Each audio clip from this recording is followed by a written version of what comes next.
বাড়ির সভা আসবে সমস্ত দায়িত্ব তোমার। জানো বাবা, আমার প্রথম স্ত্রী মারা যাওয়ার পর এই প্রথম আমি অন্তর মহলে প্রবেশ করলাম। আপন বলতে নিজের আত্মীয় স্বজন বলতে যাকে বোঝায় তেমন কেউ নেই। প্রথম স্ত্রী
ছেলে ওরে তোমাকে ভাবতে হবে না।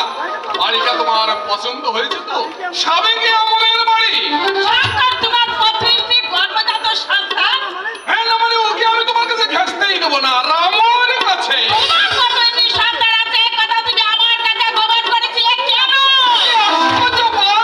একটা ছেলে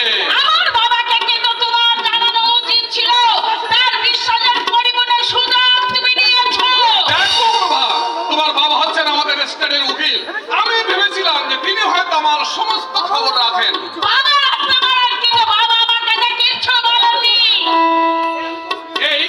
এই আমি তোমাকে ছুঁয়ে বলছি, তোমার অমর্যাদা আমি করবো না। তোমার যদি ছেলে হয় সেই ছেলে যাতে সমস্ত সম্পত্তি পায় আমি তার পাকাপাকির ব্যবস্থা করবো।